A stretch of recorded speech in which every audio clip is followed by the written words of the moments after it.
Credit card പോക്കറ്റിലുള്ളവർ ശ്രദ്ധിക്കുക. ഇനി അതാ പറയുമ്പോൾ ക്രെഡിറ്റ് കാർഡ് ഉണ്ട്, അതൊരു ക്രെഡിറ്റ് ആയിട്ട് ഇങ്ങനെ നടക്കുന്നത്. സൂപ്പർ മാർക്കറ്റിൽ ചില നമ്മളൊക്കെ ഇങ്ങനെ 10 ദീനാറ് അല്ല 10 ദിർഹം റിയാലൊക്കെ ഇങ്ങനെ കൊടുക്കും മാറ്റും, അടുക്കി വെച്ചിക്കുക. അപ്പോൾ ബാങ്കുകാർ ഇങ്ങനെ വിളിച്ച് ഇവനോട് മദ്ഹ് പറഞ്ഞ് ഈ കുടുക്കിൽ കുടുക്കിയതാ. എല്ലാ ബാങ്കിൻ്റെ കാർഡും എൻ്റെ പെട്ടിയിലുണ്ട്. സമയത്ത് അടക്കൂല, അടക്കരുത് എന്നാണ് ഇത് കൊടുക്കുന്നവൻ്റെ ബാങ്കിൻ്റെ നിയത്ത്. അങ്ങനെ അത് കൊടുത്തില്ല, സമയം തെറ്റണം തന്നെ. സമയം തെറ്റിയാൽ എക്സ്ക്യൂസ് മീ സർ ഒരു വിളിയുണ്ട്. അപ്പോൾ ആദ്യം വിളിക്കുന്ന ചന്തമൊന്നും ഉണ്ടാവില്ല, അടുത്ത വിളിക്ക് കുറച്ചും കൂടി ഡേറ്റ് ആൻ തട്ടുമ്പോണ്ട് വേറൊരു വിളി. അപ്പം ഈ കിളിക്കൊഞ്ചലാവില്ല, ഒരാണാ പിന്നെ സംസാരിക്കുക. അങ്ങനെ എത്ര ആൾ പെട്ടുകിടക്കുന്നു ക്രെഡിറ്റ് കാർഡിൻ്റെ.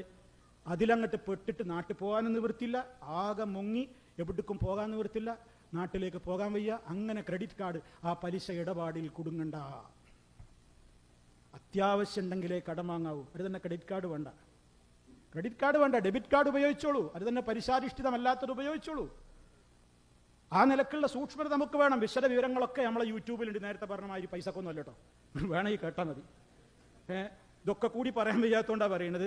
ഓരോ വിഷയവും നമ്മളിങ്ങനെ ഡെയിലി ഇറക്കുന്നുണ്ട്. അപ്പോൾ അതൊക്കെ നിങ്ങൾ കാണണം, കേൾക്കണം.